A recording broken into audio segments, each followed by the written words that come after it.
बंद है बेआईन बाली डिपोरे रही बाली नीलाम प्रक्रिया। नुआ शासन में बेआईन भाव संग्रह होता बाली को नीलाम करने प्रशासन पक्षर आयोजित प्रक्रिया को आज हठात बंद कर तेबे नीलाम प्रक्रिया रे अंशग्रहण करने को आग्रही व्यक्ति माने धार्य समय सफिसिएंट नथिबा अभियोग करथिले। एथिसहित नीलाम सूचना विलंब मिलथिबा नै मध्य असंतोष प्रकाश करथिले। एपरिक बेआईन बाली कारोबार उपरे कठोर कार्यानुष्ठान कथा कहूथिबा प्रशासन निजे ही नीलाम प्रक्रिया को सुचारू रूपे तुलाई न पारुथिबा अभियोग हेउछि। एठारे प्रश्न उठुछि नीलाम प्रक्रिया काहेकि विफल हैला ना काहाकु सुविधा देबा पई एभली व्यवस्था होइछि। सूचना थाउ कि पिपिली नुआ शासन रे बेआईन बाली लुट हेउथिबा नै नुआ शासन ग्रामर चिन्मय महापात्र हाईकोर्ट रे अभियोग करिबा परे जिलापालको निर्देश परे सब कलेक्टर नुआ शासन रे अचानक चढ़ाऊ करी 6320 घन मीटर बेआईन बाली जब्त करथिले, जार मूल्य 9 लाख टंका रखा जायतिला। सेपटे नुआ शासन रे बेआईन बाली डिपो उपरे अचानक चढ़ाऊ परे भार्गवी नदी रे पिपिली पारिचियार पाटेल कुदा गंगापड़ा रे दिन राति बाली लुट और दया नदी रे विभिन्न स्थान रे हेउथिबा बाली लुट उपरे केबे कार्यानुष्ठान हेबो ताकू नै एबे प्रश्न उठिछि।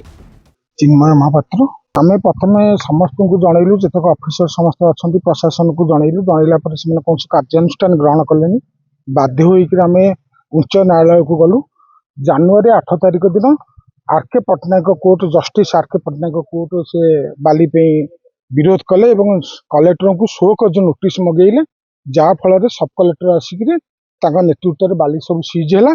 आपण आज्ञा देखिए मोर आउ गोटे कथा तापर बाली सीज हेले कथा रही चोर मान कार्यानुष्ठान हो जो माने नदी गर्भ को 60 फुट खोली देइछंती ताको ऊपर कार्यानुष्ठान हो और ताको गिरफ करा जाऊ एति कुछ मोर दाबी। नीलाम प्रक्रिया जेतु आसिले केते जण बिडर जे आस्तेले सब दाबीदार कई रहिले नाही एवं केते जण भाग नबा पई चाहुचंती किंतु भाग नै पारु नाहंती जो नीलाम प्रक्रिया रे। तापरे से माने कहले जे आज छुट्टी तांको पर डीडी करि परिबे नाही एवं जो हमर ये पैसाटा कौन जो कसन मनी जोटा डिपोजिट हम सेटा कैश आम कौन पैसा कैश नबू ना आइदर डीडी और आरटीजीएस।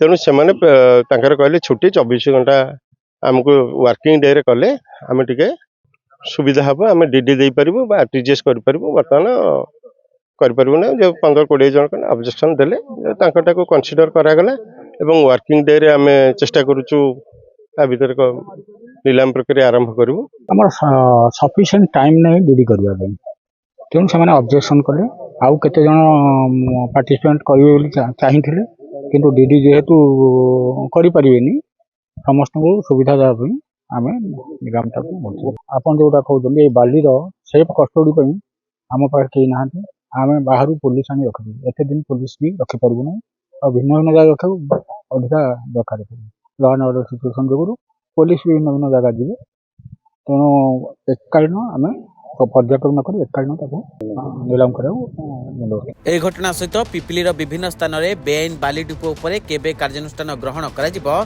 ताहा देखिबाकू बाकी रहिला। पिपिलीरू जयंत कुमार सेठी रिपोर्टर टुडे।